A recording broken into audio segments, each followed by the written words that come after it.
Nama asli Syekh Siti Jenar adalah Said Hasan Ali Al-Husaini, dilahirkan di Persia, Iran. Kemudian setelah dewasa mendapat gelar Syekh Abdul Jalil, dan ketika datang untuk berdakwah ke Caruban, sebelah tenggara Cirebon, dia mendapat gelar Syekh Siti Jenar atau Syekh Lemah Abang atau Syekh Lemah Brit. Syekh Siti Jenar adalah seorang Sayyid atau Habib keturunan dari Rasulullah Shallallahu Alaihi Wasallam. Nasab lengkapnya adalah Syekh Siti Jenar Said Hasan Ali bin Said Salih bin Said Isa Alawi bin Said Ahmad Syah Jalaluddin bin Said Abdullah Khan bin Said Abdul Malik Azmat Khan bin Said Alwi Amil Fakih bin Said Muhammad Sohib Mirbat bin Said Ali Hali Hassam bin Said Alwi Sohib Baiti Jubair bin Said Muhammad Maula Saumah bin Said Alwi Al-Mubtakir bin Said Ubaidillah bin Said Ahmad Al-Muhajir bin Said Isa An-Nakib bin Said Muhammad An-Nakib bin Said Ali Al-Uraidi bin Imam Jafar As-Sadiq bin Imam Muhammad Al-Bakir bin Imam Ali Zainal Abidin bin Imam Husaini As-Sahid bin Sayyidah Fatimah Az-Zahra binti Nabi Muhammad Rasulullah Sallallahu Alaihi Wasallam.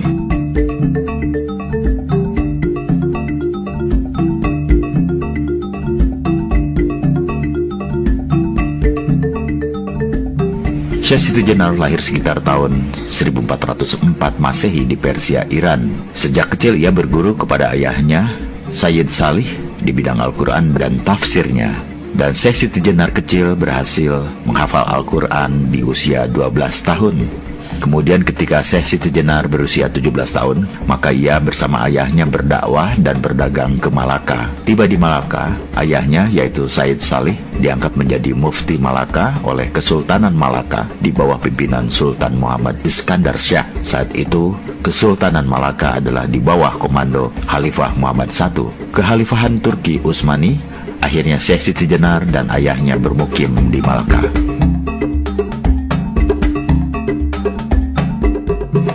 Kemudian pada tahun 1424 Masehi ada perpindahan kekuasaan antara Sultan Muhammad Iskandar Syah kepada Sultan Muzaffar Syah, sekaligus pergantian mufti baru dari Said Solih, ayah Siti Jenar, kepada Syekh Syamsuddin Ahmad. Pada akhir tahun 1425 Masehi, Said Salih beserta anak dan istrinya pindah ke Cirebon. Di Cirebon, Said Salih menemui sepupunya yaitu Said Kahfi bin Said Ahmad. Posisi Said Kahfi di Cirebon adalah sebagai mursyid Tarekah Al-Mutabarah Al-Ahadiyah dari Sanad Utsman bin Affan, sekaligus penasihat agama Islam Kesultanan Cirebon.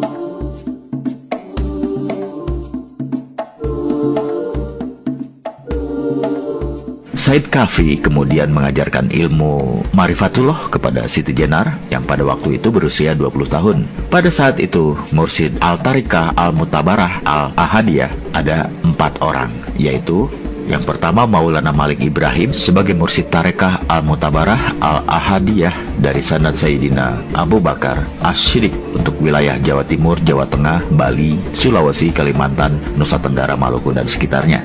Yang kedua, Said Ahmad Faruqi Sirhindi dari Sanad Sayyidina Umar bin Khattab untuk wilayah Turki, Afrika Selatan, Mesir dan sekitarnya. Yang ketiga, Said Kahfi dari Sanad Sayyidina Utsman bin Affan untuk wilayah Jawa Barat, Banten, Sumatera, Campa dan Asia Tenggara.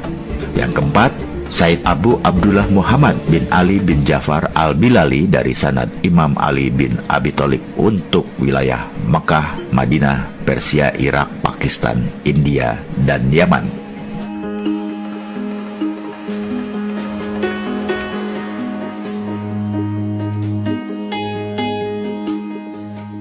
Kitab-kitab yang dipelajari oleh Siti Jenar muda kepada Said Kahfi adalah Kitab Fusus Al-Hikam karya Ibnu Arabi, Kitab Insan Kamil karya Abdul Karim Al-Zili, Ihya Ulumuddin karya Al-Ghazali, Risalah Qusairiyah karya Imam Al-Hushairi, Tafsir Ma'rifatullah karya Rutsbiham Bakli, Kitab At-Tawasin karya Al-Halaz, At-Tazali karya Abu Yazid Al-Bustami, dan Qut Al-Qulub karya Abu Thalib Al-Maki. Sedangkan dalam ilmu fikih Islam, Siti Jenar muda berguru kepada Sunan Ampel selama 8 tahun dan belajar ilmu Usuluddin kepada Sunan Gunung Jati selama 2 tahun.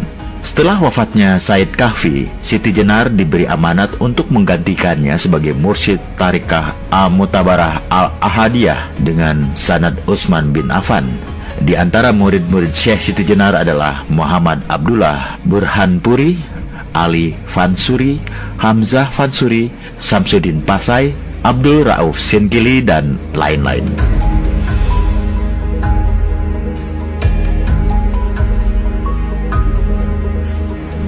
Kesalahan sejarah tentang Syekh Siti Jenar yang menjadi fitnah adalah yang pertama, menganggap bahwa Syekh Siti Jenar berasal dari cacing. Sejarah ini bertentangan dengan akal sehat manusia dan syariat Islam. Tidak ada bukti referensi yang kuat bahwa Syekh Siti Jenar berasal dari cacing. Ini adalah sejarah bohong. Dalam sebuah naskah klasik, Serat Candakipun Riwayat Jati, Alih Aksara Perpustakaan Daerah Provinsi Jawa Tengah 2002 halaman pertama, cerita yang masih sangat populer tersebut dibantah secara tegas. Adapun diceritakan kalau Lemah Bang atau Syekh Siti Jenar itu berasal dari cacing, itu adalah salah. Sebenarnya, ia memang manusia yang akrab dengan rakyat jelata bertempat tinggal di desa Lemah Abang.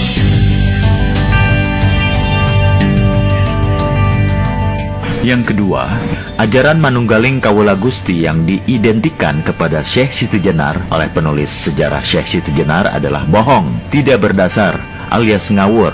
Istilah itu berasal dari kitab-kitab primbon Jawa. Padahal dalam suluk Syekh Siti Jenar, beliau menggunakan kalimat fana wal baka. Fana wal baka sangat berbeda penafsirannya dengan Manunggaling Kawula Gusti. Istilah fana wal baka merupakan ajaran tauhid yang merujuk pada firman Allah, kullu syai'in halikun illa wajhahu. Artinya, segala sesuatu itu akan rusak dan binasa kecuali zat Allah. Syekh Siti Jenar adalah penganut ajaran tauhid sejati dan tauhid syar'i.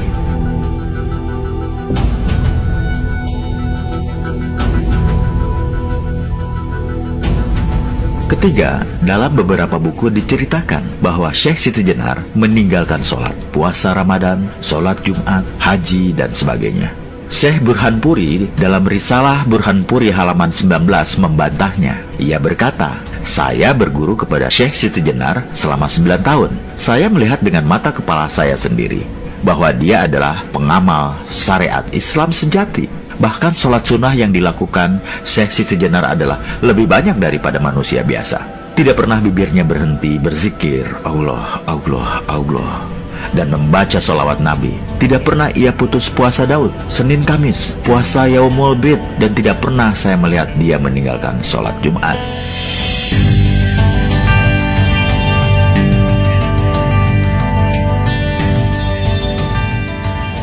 Yang keempat, beberapa penulis telah menulis bahwa kematian Syekh Siti Jenar dibunuh oleh Wali Songo dan mayatnya berubah menjadi anjing. Bantahannya, ini suatu penghinaan kepada seorang wali Allah, seorang cucu Rasulullah, sungguh amat keji dan biadab. Seseorang yang menyebut Syekh Siti Jenar lahir dari cacing dan meninggal jadi anjing. Jika ada penulis menuliskan seperti itu, berarti dia tidak bisa berpikir jernih. Dalam teori antropologi atau biologi kuantum sekalipun, manusia lahir dari manusia dan akan wafat sebagai manusia. Maka saya meluruskan riwayat ini berdasarkan riwayat para habib, ulama, kiai, dan ajengan yang terpercaya kewaraannya. Mereka berkata bahwa Syekh Siti Jenar meninggal dalam kondisi sedang bersujud di pengimaman Masjid Agung Cirebon setelah sholat tahajud, dan para santri baru mengetahuinya saat akan melaksanakan sholat subuh.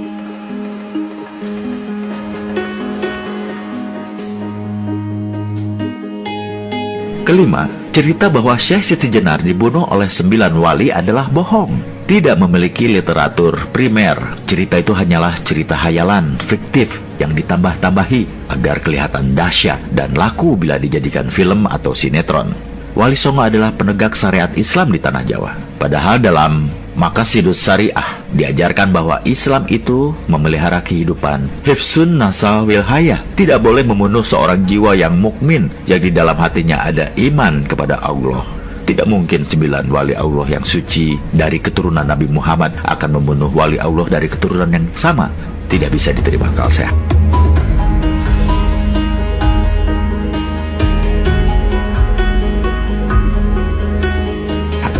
Peluncuran sejarah ini menurut ahli sejarah Islam Indonesia, Azumardi Azra, adalah ulah penjajah Belanda untuk memecah belah umat Islam agar selalu bertikai antara Sunni dan Syiah, antara ulama syariat dan ulama hakikat. Bahkan penjajah Belanda telah mengklasifikasikan umat Islam Indonesia dengan politik divide et impera, politik pecah belah dengan 3 kelas. Kelas santri diidentikan dengan 9 wali, kelas priai diidentikan dengan Raden Patah dan Sultan Demak, kelas abangan diidentikan dengan Syekh Siti Jenar.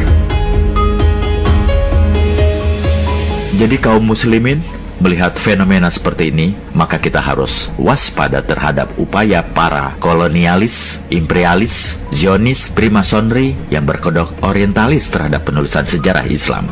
Hati-hati, jangan mau diadu domba dengan sesama umat Islam. Jangan mau umat Islam ini pecah belah.